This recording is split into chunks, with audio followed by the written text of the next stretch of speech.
जय श्री कृष्णा। आप सभी विभूजन को स्नेह वंदन। मैं विष्णु लक्ष्मी फाउंडेशन की ओर से आप सभी का स्वागत करती हूँ हमारे आज के सेशन में। आज का सेशन बड़ा ही स्पेशल है, होम रेमेडीज पार्ट 2। और मुझे बहुत हर्ष हो रहा है आप सबको ये बताते हुए कि अलका दीदी शुरू से ही हमारे साथ वीएलएफ ऑनलाइन वेबिनार्स में जुड़े हुए हैं।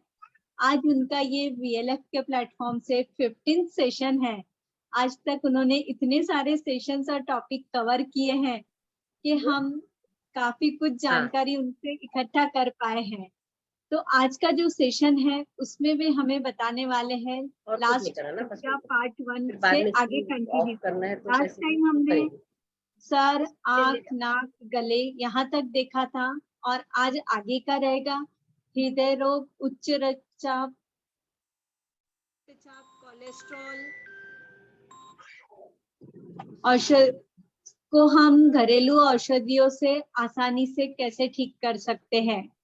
सर्दी, खांसी, बुखार, दमा, स्वास्थ्य की बीमारियां, फेफड़ों से संबंधित बीमारियों की सुगमता, निजात, ये सब आज दीदी हमें बताने वाले हैं। लूज मोशन, कॉन्स्टिपेशन, भूख न लगना, इन सब विभिन्न इसके लिए हम क्या छोटे मोटे घरगुती इलाज कर सकते हैं। और आज का सबसे मेन टॉपिक है हमारा वायरल फीवर की अचूक औषधि का ज्ञान प्राप्त करें, क्योंकि अभी बहुत चल रहा है सब तरफ वायरल फीवर।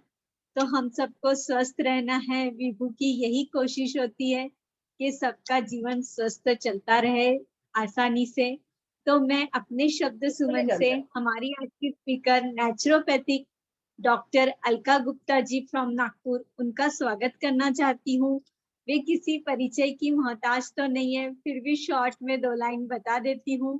वे गत 26 ईयर से कार्यरत है और उन्होंने कई सारे दोषर समाज के भी वर्क किए हैं। वे गायत्री परिवार से भी जुड़े हुए हैं और वे हमेशा ही सोशली वर्क करने के लिए एक्टिव रहते हैं, तत्पर होते हैं। तो आइए, आज सबका ज्यादा समय न लेते हुए मैं अलका दीदी को इनवाइट करती हूँ, क्योंकि हमें पता है हमारा किचन ही हमारा औषधालय। ये बहुत जरूरी टॉपिक होता है हम सभी लेडीज के लिए। जय श्री कृष्ण दीदी। जय श्री कृष्ण, जय श्री कृष्ण पूजा, जय श्री कृष्ण सभी लोग जो इसको सत्र को सुन रहे हैं, सुनने के इच्छुक हैं। और इच्छुक के अलावा जो इसके पहले अभी तक जितने सत्र हुए हैं, मैं समझती हूँ कि उन सत्रों में कुछ थोड़ी बहुत जानकारी तो आप सब लोगों को मिली होगी और अपने जीवन में उसे आप लोगों ने उतारा होगा और उससे आप लोगों को फायदा हुआ होगा, ऐसा मैं सोचती हूँ। तो ऐसी ऑलरेडी क्या नाम से हम लोग थोड़े से लेट हो चुके हैं, तो हम तुरंत ही अपना सत्र शुरू करते हैं। शुरू करूँ ना पूजा? जी दीदी। जी हाँ। तो जैसे कि मैं अपने हर सत्र में पहले आप लोगों को ये बताना चाहती हूँ कि नेचुरोपैथी एक्चुअल में है क्या चीज। तो नेचुरोपैथी है हमारा। दीदी आप स्क्रीन शेयरिंग स्टार्ट किए हैं तो इसमें पीपीटी नहीं आया है अभी तक। अच्छा, पीपीटी नहीं आया है? हाँ नहीं। हाँ। अवनी, अवनी, एक मिनट आना है। इसमें स्क्रीन शेयर में पीपीटी नहीं आया है। इंडेक्स बॉक्स आया है बट पीपीटी प्रेजेंटेशन नहीं है। हाँ, एक मिनट।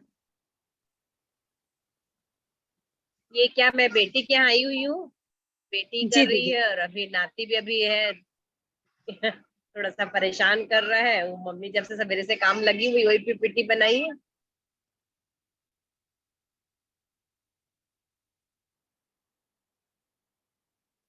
हाँ, अब आ गई दीदी। आ रहा है ना? यस।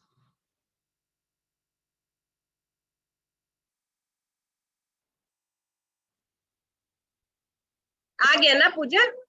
हाँ जी दीदी। नहीं आया है? आ गया है। नहीं, आ गया बोल रही वो, लेकिन आगे पीछे क्यों नहीं हो रहा है? आ रहा है प्रॉपर, बराबर दिख रही है पीपीटी। हाँ। आ गया, अब बंद हो गया।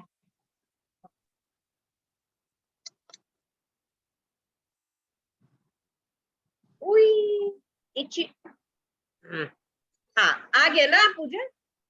हाँ जी अब आ गया। हाँ, तो ये मैं हमेशा आप लोगों को बताना चाहती हूँ कि जिस प्रकार से संपूर्ण ब्रह्मांड 5 तत्वों से मिलकर बना हुआ है, उसी प्रकार इन्हीं 5 तत्वों से मिलकर हमारा शरीर बना हुआ है।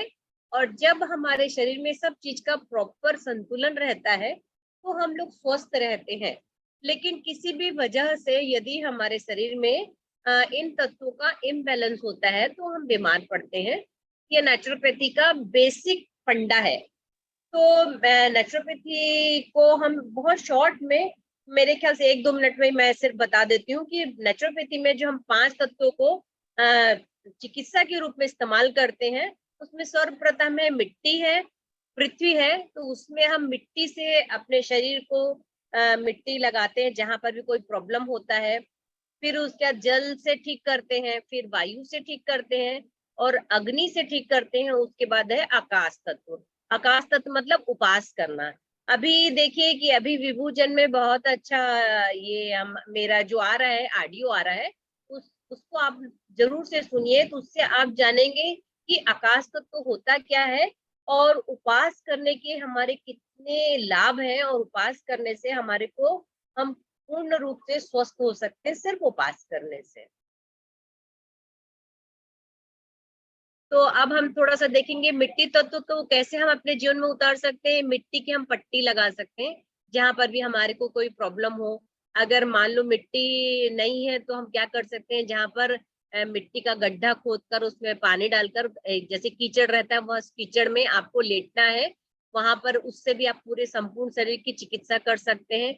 वही रज स्नान भी वही हुआ है, और आहार चिकित्सा। तो जो अभी जो बेसिकली मैं आप लोगों को बताना चाहती हूँ कि हम लोग केवल आहार से, वो भी केवल घर में जो हमारे को सामान मिलता है, हमारे किचन में जो सामान मिलता है, उस सामानों से ही हम अपने आप को कैसे स्वस्थ कर सकते हैं।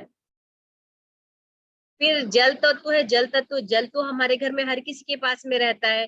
तो तांबे के जल में पानी पीना है आपको।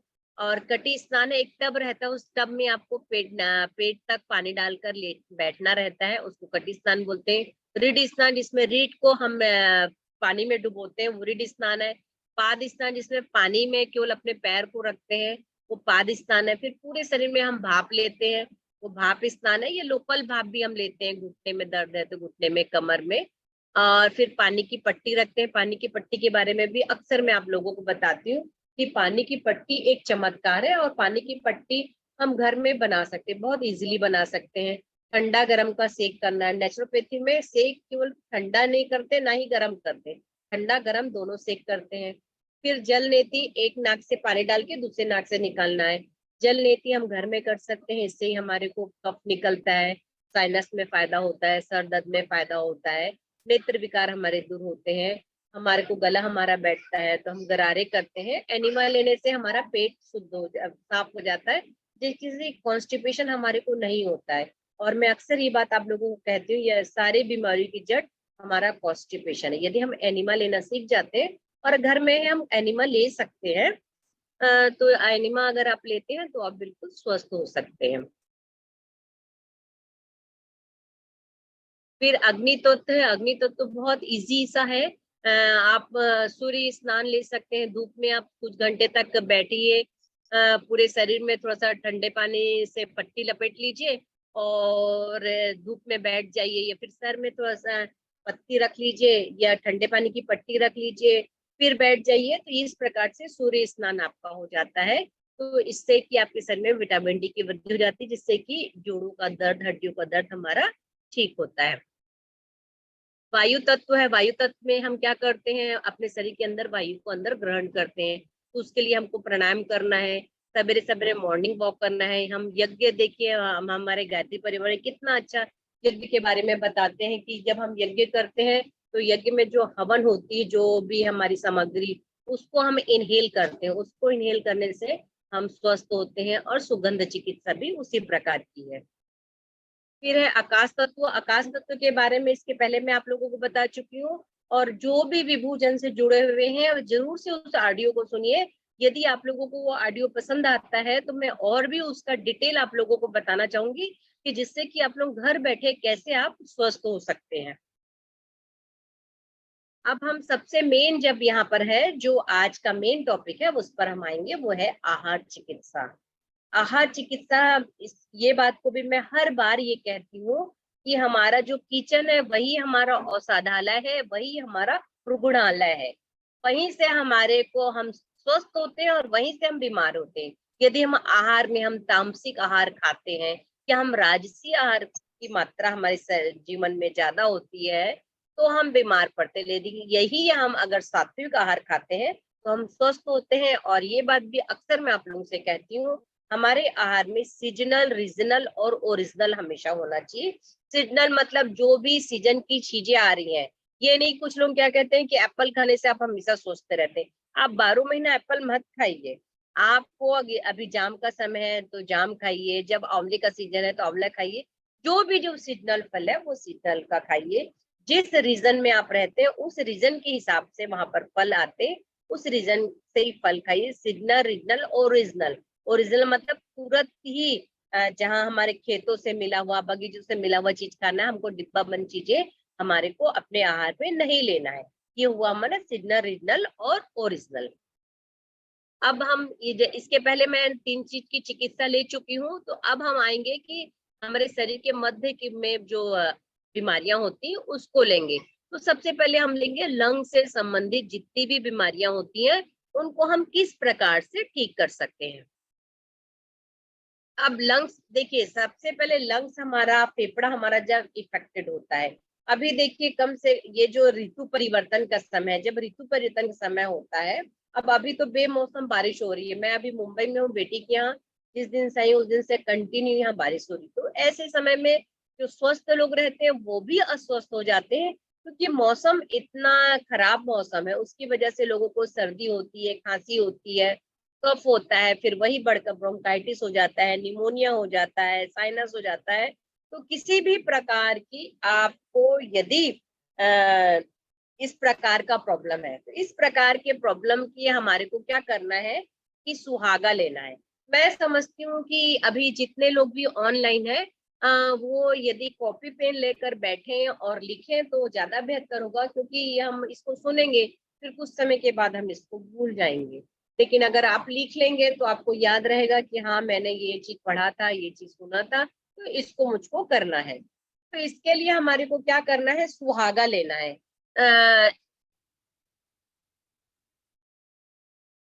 इस प्रकार से सुहागा आपको किसी भी जो आयुर्वेदिक औषधि रखते हैं उनके पास आपको सुहागा मिल जाएगा। तो ये सुहागा आपको लेना है, और सुहागा को आपको लेकर आप क्या कर सकते हैं, डायरेक्ट भी आप यूज कर सकते हैं।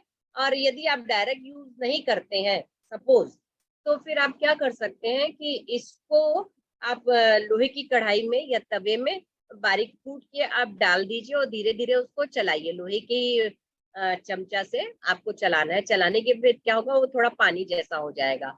फिर उसका धीरे से आप उसको पलट दीजिए। पलट देने के बाद फिर उसके बाद जब वो पानी जैसा हो जाएगा तो उसको धीरे से आंच से नीचे उतार लीजिए और उसको रख लीजिए।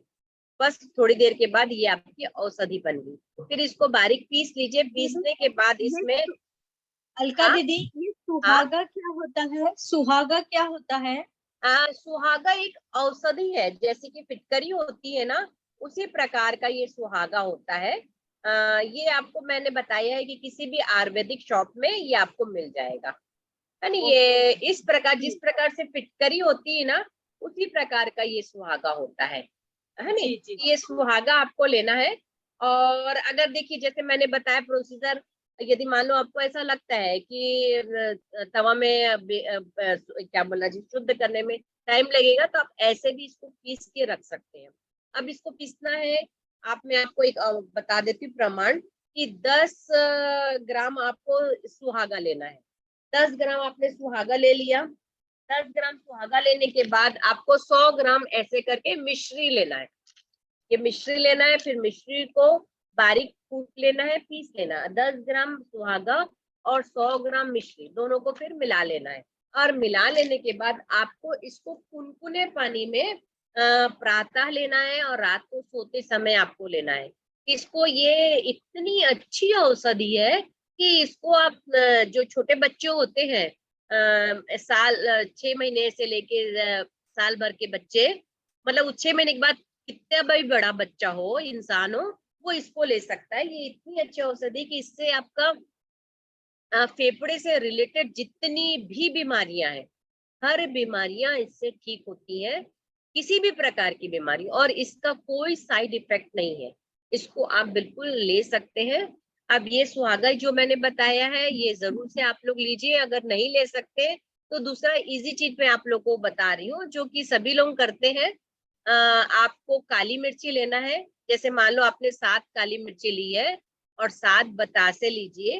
7 बतासे नहीं लेंगे तो समझ लीजिए 10 ग्राम करीब मिश्री ले लीजिए और उसको खूब उबाल लीजिए। उबालने के बाद उसमें थोड़ा सा कूट के आप, अगर मान लो आपको बुखार है तो आप तुलसी भी डाल सकते हैं। तुलसी डाल दीजिए। तुलसी डालने के बाद उसको नीचे उतार लीजिए। उसके बाद कुनकुना कुनकुना आपको पीना है। पीने के बाद आपको क्या करना है, लेट जाना है। ऐसा नहीं कि फिर उसके बाद आप घूम रहे फिर रहे, या पंखे ये एसी कूलर में है, आपको एसी कूलर पंखा बंद करके आपको लेटना है। अगर कंबल ओढ़ के अगर आप लेट सकते हैं तो बहुत ही अच्छी बात है। नहीं तो फिर क्योंकि क्या है, जितना आपको पसीना आएगा उतनी जल्दी आपको फायदा होगा। इससे आपका सर दर्द ठीक हो जाएगा, आपका सर भारी हो रहा है वो आपका ठीक हो जाएगा। पूरी बॉडी में अगर आपको पेन हो रहा है तो आपकी पसली चल रही है, आपको खांसी बहुत जोर से आ रही है, आपका गला दुख रहा है, ये सारी चीजों में आपको ये फायदा करेगा। ये आप जरूर से आप करिए। और उसके बाद और इसका इजी तरीका है।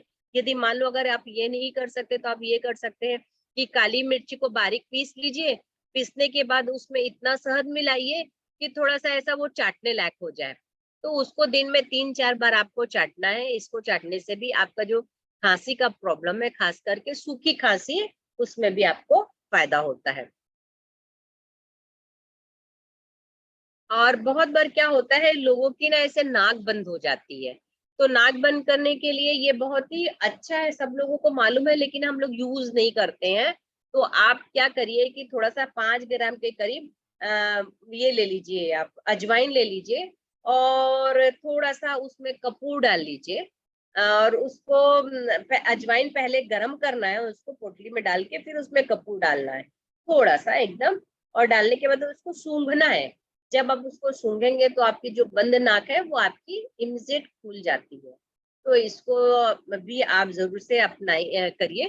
तो इससे जो नाक बंद होने का भी प्रॉब्लम आपका ठीक हो जाएगा। अब कई बार क्या होता है कि लोगों को ड्राई कफ भी होता है, मतलब सूखी खांसी होती है। तो सूखी खांसी के लिए मैं आप लोगों को बताना चाहूंगी कि इतना अच्छा तरीका है ये, जो मैंने बहुत लोगों को बताया है, कि जैसे कि सुहागा का मैंने बताया था वैसे ही ऐसे फिटकरी है। हाँ, ये फिटकरी है। फिटकरी हर कोई जानता होगा। फिटकरी को के भी, इसको भी आप बारीक बारीक कूट लीजिए, उसको मिक्सी में पीस लीजिए। पीसने के बाद आप इसको भी सेम वही प्रोसीजर है। 10 ग्राम आप ये लेंगे फिटकरी। और जरूर से आप प्रमाण लिख लेंगे ना, प्रमाण आगे पीछे नहीं करेंगे अगर जो लिख रहा होगा तो। 10 ग्राम फिटकरी लीजिएगा और 100 ग्राम मिश्री, दोनों को अलग अलग पीस लीजिए, दोनों को मिला लीजिए। और दोनों की 6-6 ग्राम, 6-6 ग्राम मतलब आपका जो टीस्पून रहता है ना, उसमें आधा आधा टीस्पून जो छोटा वाला रहता है उसमें डाल के आपको, अगर आपका कौन सी ड्राई है अगर, तो आपको क्या करना है, कुनकुना दूध लेना है। कुनकुना दूध में उसको मिला लेना है और तुरंत पी लेना है। तो इसको भी आपको रात को सोते समय आप करेंगे तो बहुत अच्छा है। तो जो खांसी का जो ठसका लगता है आपको, वो ठसका भी ठीक हो जाएगा। और इससे कि आपका जो कफ ढीला हो जाएगा, ढीला होके बाहर निकल जाएगा और आपको खांसी में बहुत आराम आ जाएगा। ये बहुत ही अच्छा उपाय है, आप लोग इसको जरूर से करिए। अब यही गीली खांसी, अगर सपोज गीली खांसी है, तो यही जो फिटकरी जो मैंने आपको दूध के साथ में बताई थी, तो दूध के साथ में नहीं लेके आपको कुनकुने पानी में लेना है। सेम चीज है, प्रोसीजर भी सेम है इसका। बस इसको क्या करना है, हमको कुनकुने पानी में लेना, वही मिश्री और इसको मिलाना है फिटकरी को। 10 ग्राम 100 ग्राम और मिलाकर इसकी छोटी छोटी पुड़िया बना लेना है 6-6 ग्राम की। और कुनकुने पानी में रात को सोते समय लेना है। और इसके साथ साथ आप क्या कर सकते हैं कि थोड़ा सा अदरक है, अदरक का रस लीजिए, उसको भी कुनकुने पानी में डालिए, उसको भी आप पी सकते हैं। या तो वो करिए या तो ये करिए। और उसके बाद जो अपना आता है ना, अपना वो रहता है, छोटी हर होती है, बहेड़ा भी लोग उसको बोलते हैं, छोटी हर को आप क्या नाम से तवा में हल्का सा भून लीजिए, शुद्ध घी में भून लीजिए, और उसमें थोड़ा सा सेंधा नमक डाल लीजिए, तो थोड़ी सी फूल जाएगी वो। फिर उसके बारीक छोटी छोटी सुपारी के जैसे टुकड़े कर लीजिए। सुपारी के जैसे टुकड़े करने के बाद धीरे धीरे उसको चूसना है। जब आप उसको चूसेंगे तो आपकी गीली खांसी भी ठीक हो जाएगी, आपकी एसिडिटी भी ठीक हो जाएगी, आपका कॉन्स्टिपेशन भी आपका ठीक हो जाएगा। और साथ में आप थोड़ा सा गुड़ भी आप चूस सकते हैं। गुड़ खाने से भी आपकी खांसी में आपको आराम आएगा। आप अदरक ले सकते हैं, आप शहद जो है उसको भी धीरे धीरे से ऐसे चाट सकते हैं। जब उसको चाटेंगे, कुनकुने पानी में डालकर आप चाटेंगे तो भी आपको आराम आएगा। ये जो आंवला वाला, ये हड़ वाला बता रही, छोटी हड़, वो भी आपको केमिस्ट के शॉप में, आपको इसमें जो आयुर्वेदिक सामानें मिलती है ना, सामान मिलता है, वहां पर आपको ये छोटी हर मिल जाएगी। छोटी हर लीजिएगा, बड़ी हर बहुत फायदेमंद नहीं होती है। अब वो छाती का दर्द जैसे कई लोगों को रहता है कि कई बार क्या होता है कि कफ जो रहता है हमारे छाती में जाकर चपक जाता है, या कफ आसानी से नहीं निकलता है, तो छाती में दर्द होने लग जाता है। छोटे बच्चे खांसने लग जाते हैं छोटे छोटा, और वो ठीक से कफ नहीं निकाल पाते, और उनके चेस्ट में पेन होने लग जाता है। तो उसके लिए इतना सहज और इतना सरल उपाय है। मेरा एक साल का नाती है, अभी उसको भी क्या नाम से वेदर चेंज होने, क्योंकि अभी हम नागपुर में थे, नागपुर से मुंबई है, वेदर चेंज हो जाने की वजह से उसको भी कफ और कोल्ड हो गया था। तो बस उसके समझ लीजिए हम लोग जैसे ऐसे उसको दूध पिलाते हैं, तो दूध की बोतल में मैंने 2-4 उसमें अजवाइन डाल दिया है। अजवाइन डालने के बाद उसका थोड़ा सा पानी उबाल कर उसका अजवाइन डाल दिया, थोड़ा सा शहद, और उसको पीने के लिए दे रहे हैं। तो 2-3 दिन से उसको बिल्कुल उसका कफ खांसी जो थी वो आराम हो गया है। और अगर मान लो हम बड़े हैं तो इस प्रकार से मैंने ये बना कर रखा हुआ है, ये भी वैसे ही सेम बना के रखा हुआ है।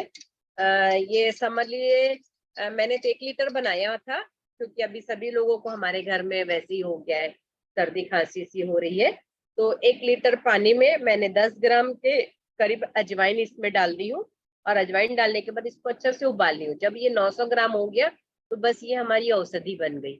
और इसको कुनकुना कुनकर रात को जब हम सो रहे थे तब उस वक्त पी लिए, और सवेरे उठे तो उठने के बाद पी लिए। और ये बात भी मैं हमेशा अक्सर आप लोगों से बात बोलती हूँ कि इसमें आप लोगों को कोई भी, अगर मैं आपको औषधि बताती हूँ, तो जो चीज आप खाते हैं वो सवेरे अर्ली मॉर्निंग अगर आप लेते हैं तो वो आपकी औषधि है। लेकिन दिन भर अगर जो चीज आप लेते हैं तो वो आपके लिए वो औषधि नहीं होती, आहार हो जाती है।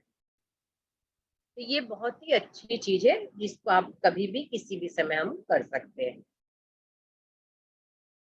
अब दमा, बहुत बार क्या होता है कि लोगों को खांसी होती है, और खांसी हमारी बिगड़ जाती है। जब हमारी खांसी बिगड़ जाती है तो हमारे को दमा का प्रॉब्लम हो जाता है। तो दमा के प्रॉब्लम के लिए भी हमारे को वही करना है जो मैंने आप लोगों को सुहागा बताया था, वही सुहागा का फुला भी बताया था, वो सुहागा का, और सेम वही प्रोसीजर है कि 10 ग्राम सुहागा लेना है आपको, और 100 ग्राम आपको मिश्री लेना है, और उसके बाद उसको आपको कुनकुने पानी में आपको पीना है। 6 ग्राम उसके पानी में डाल देंगे कुनकुने पानी में, और उसको आपको पीना है, रात के समय पीना है।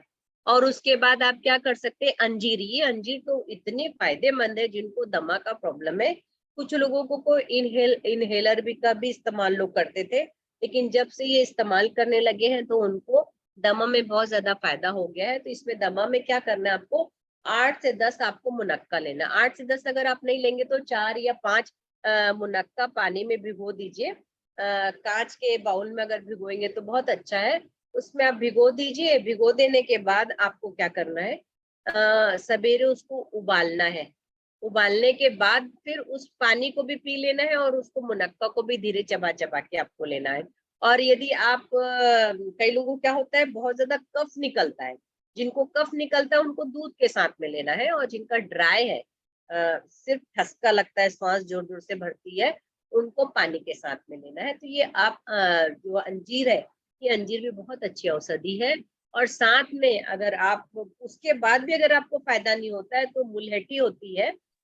अभी तो कोरोना काल के समय ये जो हमारी घरेलू औषधियाँ थी उससे हर कोई परिचित हो गया है कि जो मुलहठी है उसको का भी बारीक बारीक आप चूर्ण बना लीजिए। अब बारीक चूर्ण जो बना लेंगे तो बारीक चूर्ण में भी ये जो सुहागा वाला चीज मैंने आपको बताया, उस सुहागे वाली चीज में आप बारीक चूर्ण डाल लीजिए। उसमें चूर्ण कितना डालेंगे आप समझ लो, वो जो 6 ग्राम है तो 2 ग्राम आप इस मुलहठी का चूर्ण उसमें आप डाल देंगे। तो ये आपकी इतनी अच्छी औषधि बन गई, इतनी अच्छी औषधि बन गई है कि आपको सर्दी खांसी या दमा या छोटे बच्चों की पस्ती चल रही है, छोटे बच्चे का किसी भी प्रॉब्लम का, श्वास से रिलेटेड, आपके लंग से रिलेटेड जो प्रॉब्लम है वो बिल्कुल आपका ठीक हो जाएगा। बहुत ही बढ़िया दीदी। यहाँ पे पूछा है काला मुनक्का लेना है ना?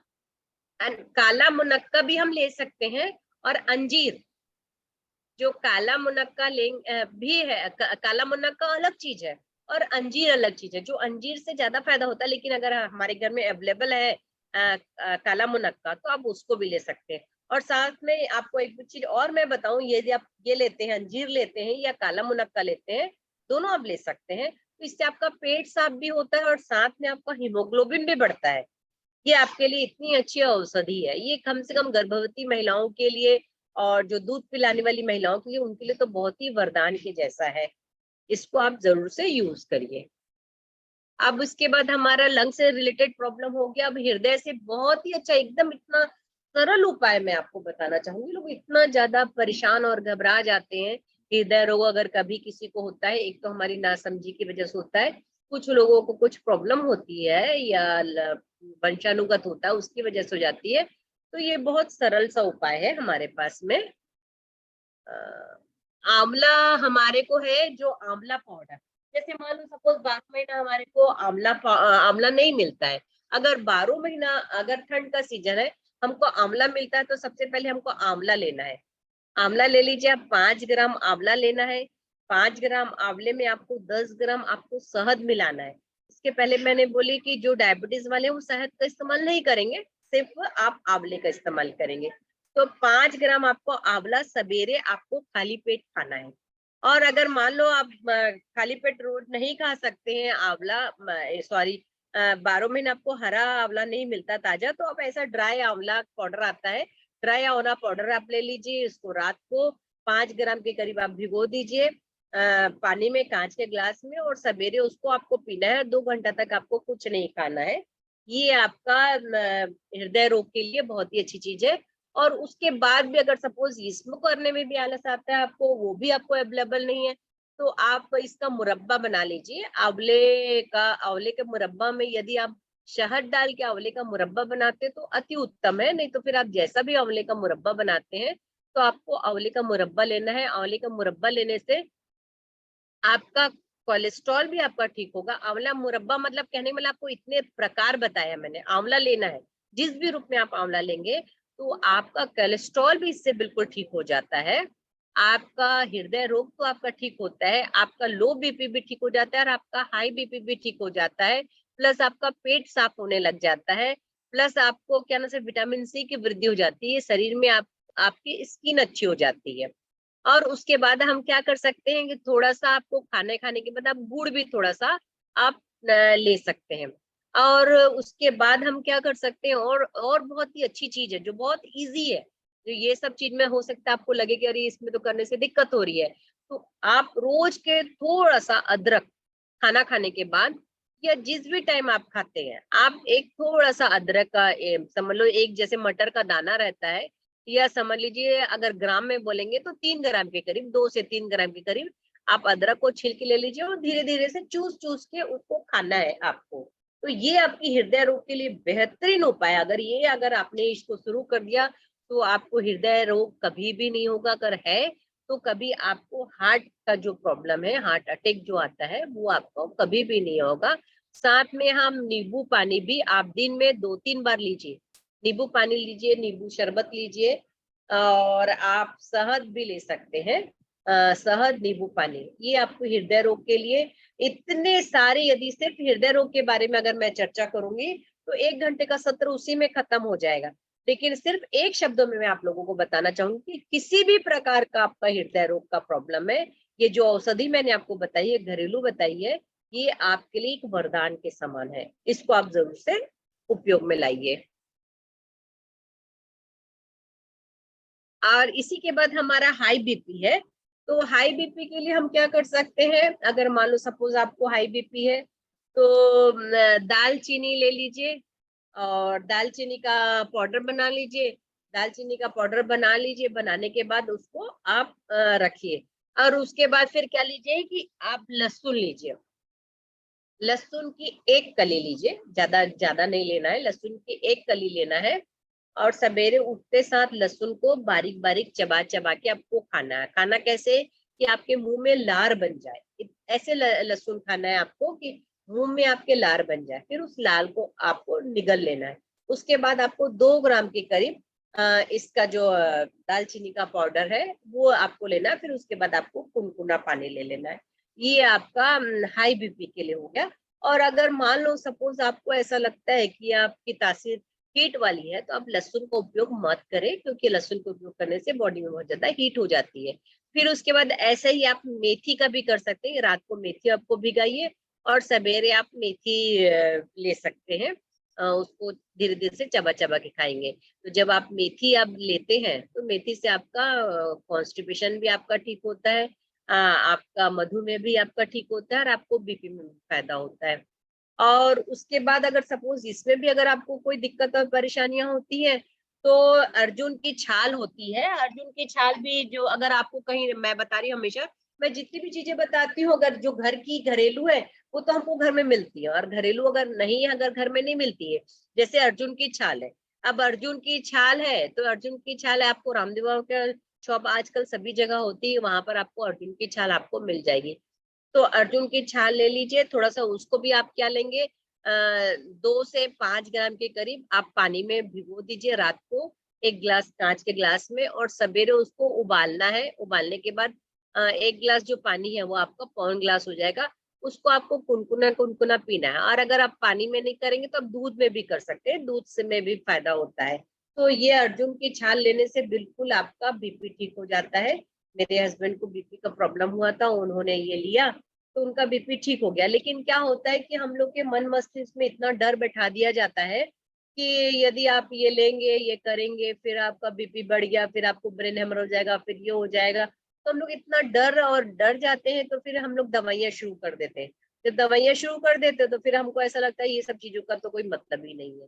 लेकिन फिर भी यदि या मान लो आप दवाई ले भी रहे हैं तो भी आप साइड बाय साइड अगर ये चीज करेंगे तो आपको दवाई आपकी बढ़ेगी नहीं और आपको बड़ा दूसरा बड़ा प्रॉब्लम आपको नहीं होगा। तो ये अर्जुन की छाल बहुत अच्छी चीज है।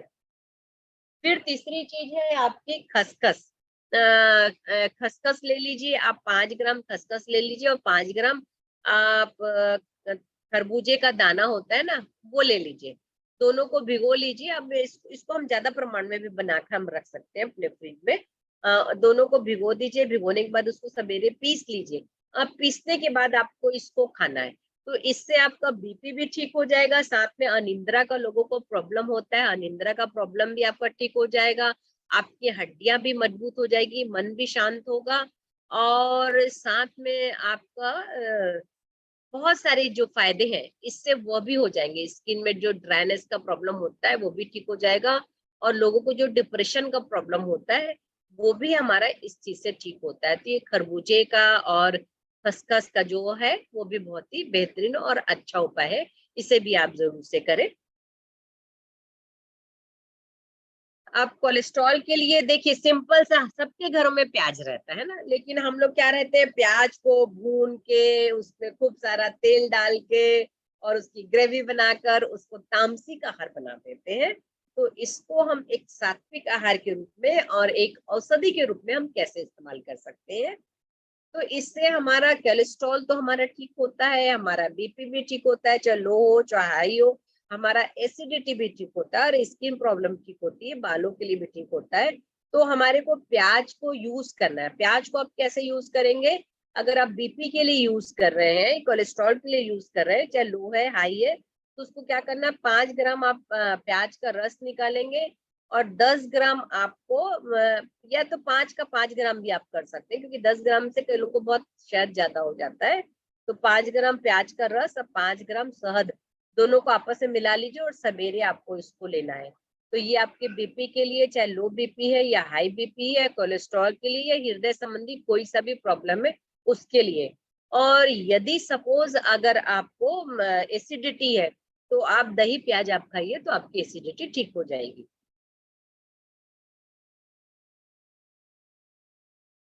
लो बीपी के लिए हमारे को क्या करना है कि आपको नींबू पानी लेना है। दिन में 2-3 बार आप नींबू पानी लेंगे तो आपको कमजोरी भी नहीं आएगी, आपका लो बीपी भी आपका ठीक हो जाएगा। आपको जो आंवला बताया है, आंवले का आप मुरब्बा ले सकते हैं, ये भी लो बीपी के लिए। कई लोगों को तो लो बीपी में चक्कर आ जाता है, उसके लिए आंवला मुरब्बा बहुत ही बेहतरीन चीज है। और उसके बाद आप किशमिश है, किशमिश को 8 से 10 किशमिश को रात को भिगो दीजिए और सवेरे एकदम चबा चबा के खाना है, जिससे मुंह में आपकी चटनी जैसी बन जाएगी, लार बन जाएगी, उसको निगलना है। ये आपका लो बीपी के लिए और बहुत ही अच्छी चीज है। लो बीपी के लिए आपको छाछ लेना है। अब छाछ में कैसे क्या करना है, आपको थोड़ी सी अजवाइन डालना है, थोड़ा सा काला नमक, थोड़ा सा जीरा, थोड़ा सा पुदीना, थोड़ी सी धनिया। ये लो बीपी के लिए लेंगे तो ये लो बीपी के लिए भी अच्छा है, यही आपके गैस के लिए भी बहुत ही अच्छा है और आपका पेट भी इससे हमारा साफ होता है।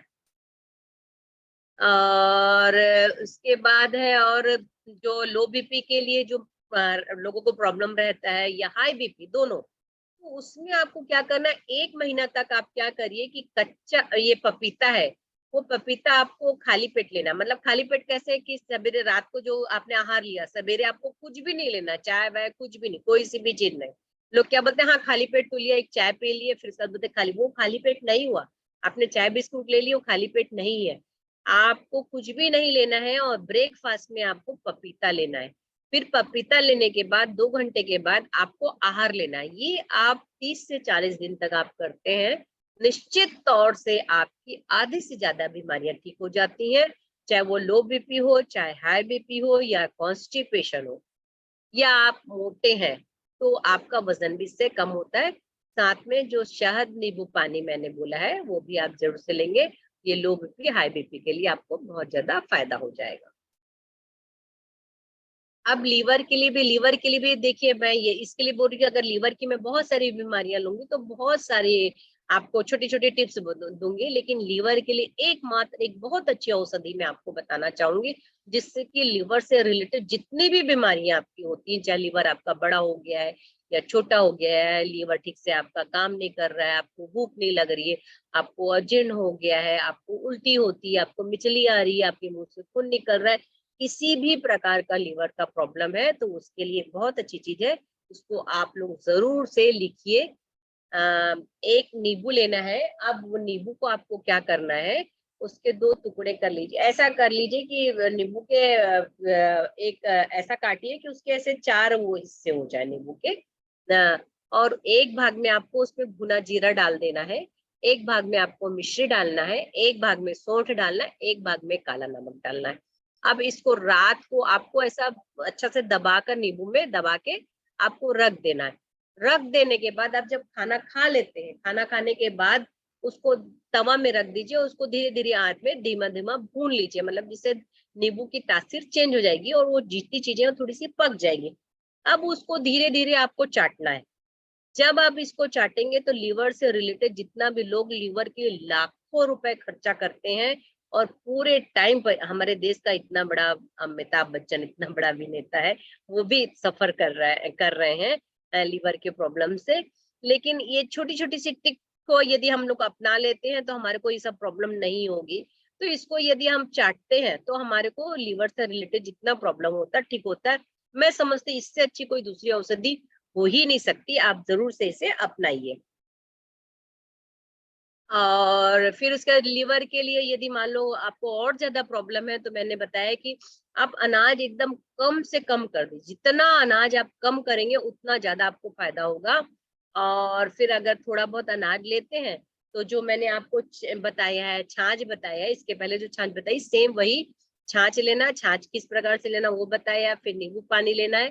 खाने में अधिक से अधिक आप प्याज का इस्तेमाल करिए, वो भी बताया आपको किस प्रकार से इस्तेमाल करना है। फिर आंवले का भी इस्तेमाल आपको बताया है कि आंवले का अधिक से अधिक इस्तेमाल करने से आपका लीवर ठीक हो जाता है। अब एसिडिटी के लिए है ये, आप जब खाना खाते हैं तो खाना खाने के बाद आप थोड़ा सा गुड़ को चूसिए। आप इस प्रकार से लौंग का पानी बना सकते हैं। लौंग का पानी देखिए एकदम कितना इजी सा है। बस पानी लिया, एक गिलास पानी लिया, एक गिलास पानी में थोड़ा सा 4-5 लौंग डाल दिए और उस पानी को धीरे धीरे सिप कर करके आपको पीना है। इस पानी को सिप कर करके आप पियेंगे तो आपको एसिडिटी में आराम होगा। साथ में आप खाने के बाद मैंने आपको गुड़ बताया वो ले सकते हैं। यदि उसके बाद भी आपको एसिडिटी होती है तो सौंफ ले लीजिए। सौंफ को थोड़ा मोटी सौंफ लेना है आपको, थोड़ी दरदरी आप पीस लीजिए। पीसने के बाद उसमें थोड़ा सा मिश्री मिला लीजिए और उसको चूस चूस के आपको खाना है। ऐसा नहीं कि खाना है, उसको चूसना है आपको। आप जब इसको चूसेंगे तो आपको फायदा होगा। और अभी कुछ भी अगर मान लो आप गरिष्ठ आहार लेते हैं तो थोड़ा कुनकुना आप पानी लेंगे। जब आप कुनकुना पानी पियेंगे तो भी आपको आपके जो एसिड का लेवल है वो थोड़ा सा कम हो जाएगा। और नींबू पानी दिन में 2-3 बार आप लेंगे तो भी आपको एसिडिटी में आराम हो जाएगा।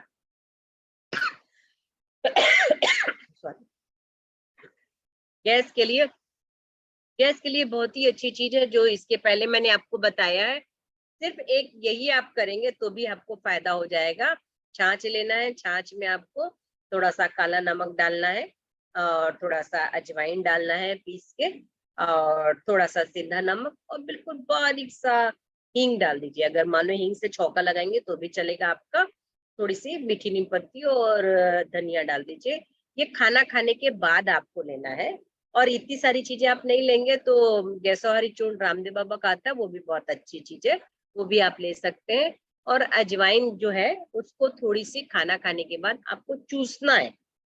खाना पूरा कंप्लीट हो गया उसके बाद आपको चूसना है। ये गैस के लिए बहुत अच्छा है। उसके पहले और मैंने इसके पहले बताया हर्ड़, छोटी हर्ड़ जो होती है, छोटी हर्ड़ को लीजिए। उसको क्या करना है, हमारे को शुद्ध घी में आपको भुनना है। इसके प्रोसीजर में आपको बता चुकी हूँ कैसे करना है। उसको भी आप चूसेंगे तो भी आपको गैस में बहुत ज्यादा आराम हो जाएगा।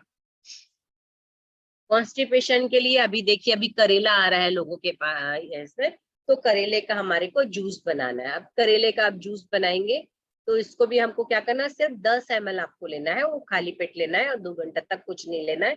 तो आपका कैसा भी कॉन्स्टिपेशन है वो आपका ठीक हो जाएगा। और उसके बाद आप क्या कर सकते हैं, मैं मुनक्का भी आप लोगों को बताती हूँ। 8 से 10 आपको मुनक्का लेना है।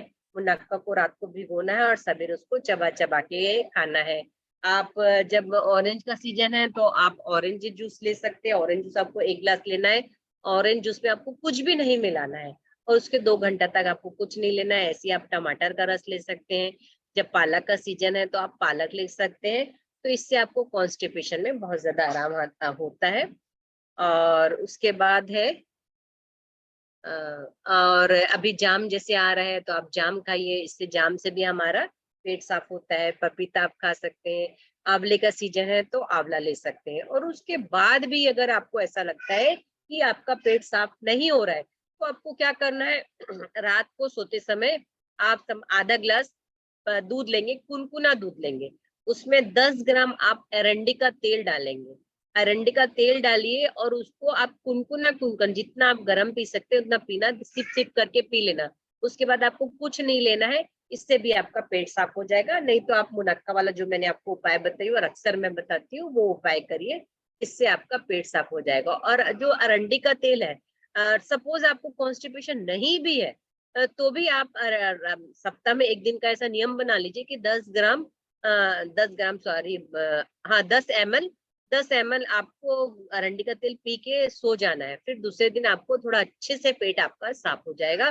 तो आपको जो दिन 5-6 दिन जो आपने मान लो उल्टा पुल्टी चीज खाई हो या आपका पेट ठीक से साफ नहीं हो तो उस दिन आपका पेट अच्छे से साफ हो जाएगा तो आपको बहुत अच्छा लगेगा। ये हमारा कॉन्स्टिपेशन के लिए हो गया। अब कई लोगों को क्या होता है, खाना खाने के बाद ना तुरंत पॉटी जाने की हाजत होती है। ऐसा लगता है कि उनका पेट ठीक से साफ नहीं हो और वो जाते हैं। उसके लिए बहुत सरल सा उपाय है।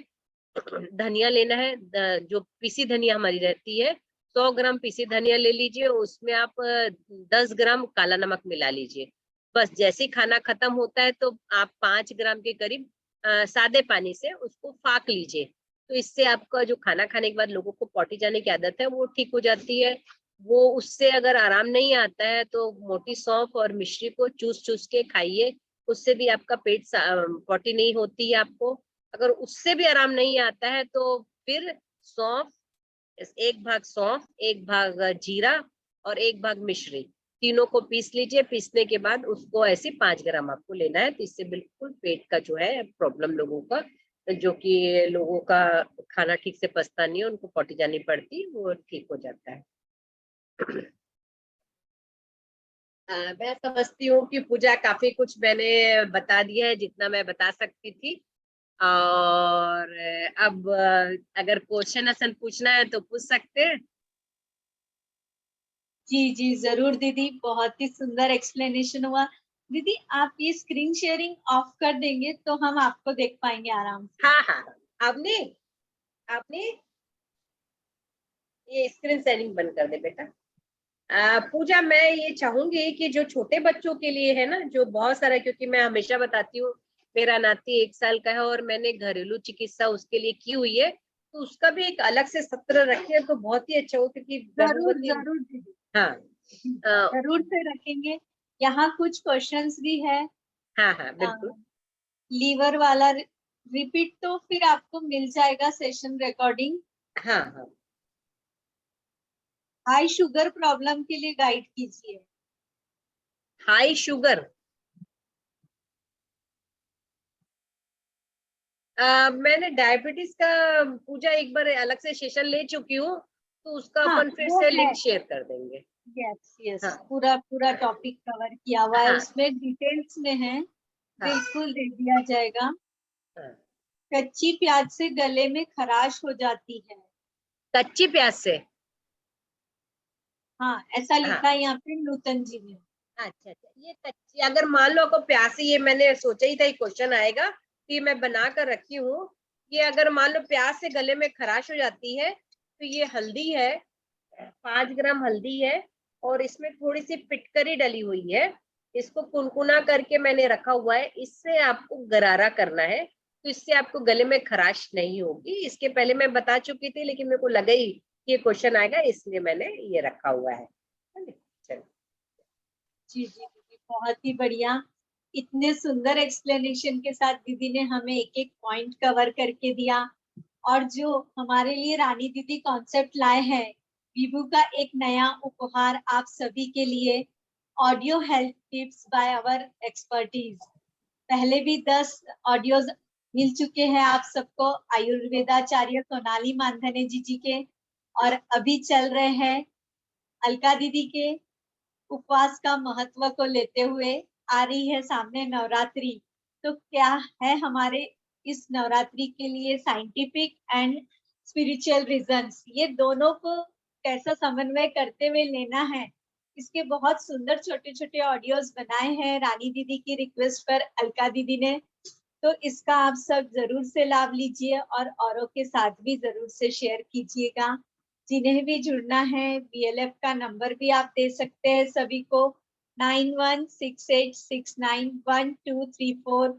ये विभू का प्लेटफॉर्म है हम सभी के लिए, ऑनलाइन फ्री वेबिनार्स के लिए। जरूर से आप औरों के साथ भी शेयर कीजिए। थैंक यू अलका एक दीदी, बहुत ही पूजा, सुंदर एक ये ले लीजिए। एक्सप्लेनेशन। 2 क्वेश्चन है, ये कीर्ति मौर्य का है और एक है पूजा लखाने का, देख लीजिए, उनको अनम्यूट कर दीजिए, कुछ क्वेश्चन होगा। जी दीदी बिल्कुल।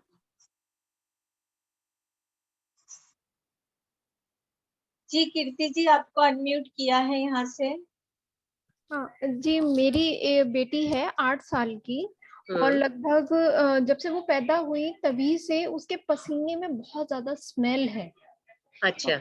मतलब दूध भी पीती थी ना, उसके बावजूद भी उसकी स्मेल ऐसा होता था कि मैं उसे पास में सुलाती थी ना तो स्मेल बर्दाश्त नहीं होती थी बचपन से ही। अच्छा। और उसको गर्मियों में इतनी ज्यादा घमौरियां निकलती है कि पूरी स्किन में रैशेज और घमौरियां हो जाती हैं, पसीना बहुत आता है। तो बाल हम्म एकदम उसके ना, रात को सोती है तो अभी मतलब सर्दियों में भी पसीने से बाल गीले हो जाते हैं। हम्म, गर्मी से बहुत परेशान रहती है और पसीना बहुत आता है। अच्छा। उसका कुछ आप बताइए उपाय।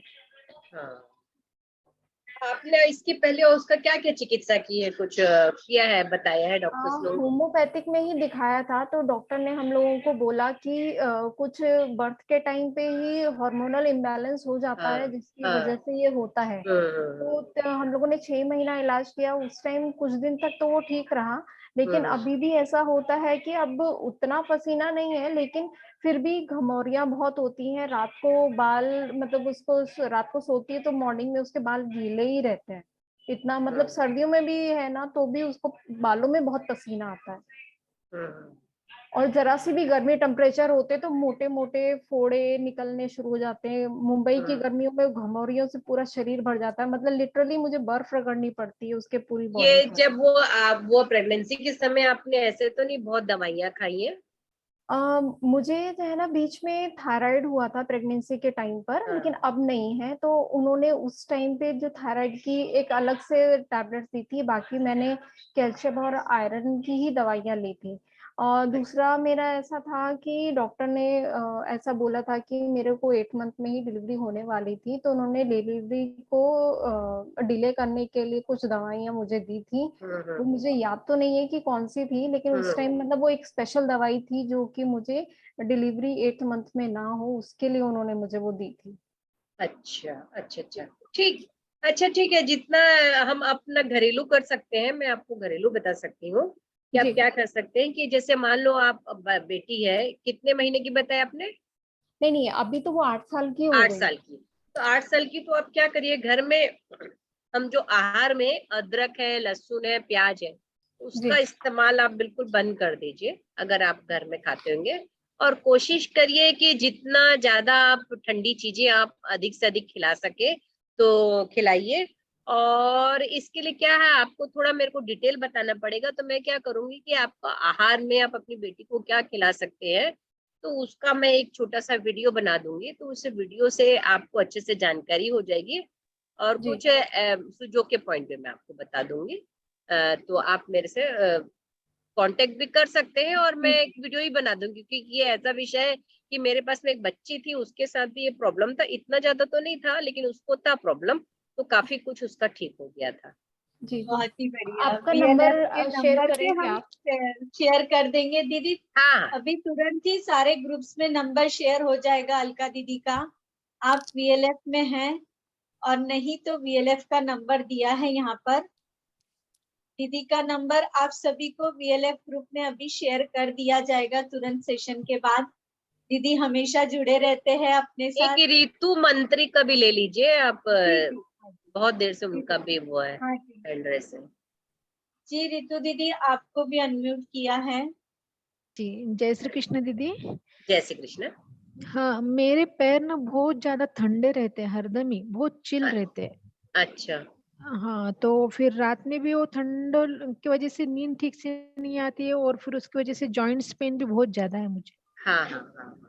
उसके लिए तो आप क्या कर सकते हैं कि जो ये मैंने आपको पाद स्नान बताया है ना, वो पाद स्नान कर सकते हैं। एक अगर मान लो सपोज आपको लगेगा कि पाद स्नान करने में दिक्कत होगी, तो उसको बहुत इजी सा है कि आप अपने पैर में ना तलवों में सरसों का तेल लगाइए। और सरसों का तेल लगाने के बाद आप सॉक्स पहनिए और कुछ भी फूल कपड़ा पहनकर आप सोइए, तो आपके जो पैर ठंडे वाले हैं ना वो ठीक हो जाएंगे। मेरे पास ऐसे भी बहुत सारे मेरे क्लाइंट हैं जिनके पैर ऐसे ठंडे होते हैं, उनको मैंने बताया। और जब भी आप सवेरे भी चलते हैं ना, तो स्लीपर पहन के चलिए। कभी भी खाली पैर जमीन में ना चलिए। और अगर मार्बल में चलते हैं तो बिल्कुल भी आप खाली पैर मत चलिए, तो आपको उसमें बिल्कुल आराम आ जाएगा। सरसों का तेल लगाना है कितने दिन लगाना है दीदी? आपको, जब तक आपको आराम नहीं होता। सरसों का तेल आपको, अभी तो अच्छा सीजन आ गया है, सीजन में आपको लगाना है सरसों का तेल। और मेरा बैक पेन भी काफी है मुझे। हाँ, वो मैं बाद में अगला सेशन जो रहेगा वो पेन वाला ही रहेगा। जी। एक पूजा, एक काफी लोग चले गए हैं, वो मैं बाद में एक वीडियो बना दूंगी, क्योंकि एक बहुत खास विषय रह गया था। चलिए अगली हेलो बार नेक्स्ट ले लेंगे, हेलो, ठीक है ना? नमस्ते दीदी। हेलो, हाँ नमस्ते नमस्ते। ये लीवर के लिए आपने एक नींबू के 4 भाग करने के हिसाब से बोले हैं दीदी, तो उसमें भुना जीरा, मिश्री और काला नमक, और चौथी चीज क्या सोट थी सोट दीदी? सोट सोट पाउडर। ठीक है ना दीदी, वो रात चारों भाग में थोड़ा थोड़ा डाल के सेकना है। हाँ हाँ, बहुत अच्छी चीज ठीक है। है, ठीक है ना दीदी, थैंक यू। ओके, बहुत बहुत धन्यवाद अलका दीदी, इतने सुंदर सेशन के लिए और हमारे ही किचन को हमारा औषधालय बना देने के लिए, इतने सुंदर एक्सप्लेनेशन के साथ, पीपीटी प्रेजेंटेशन के साथ। Thank you very much. चलिए, जय श्री कृष्णा।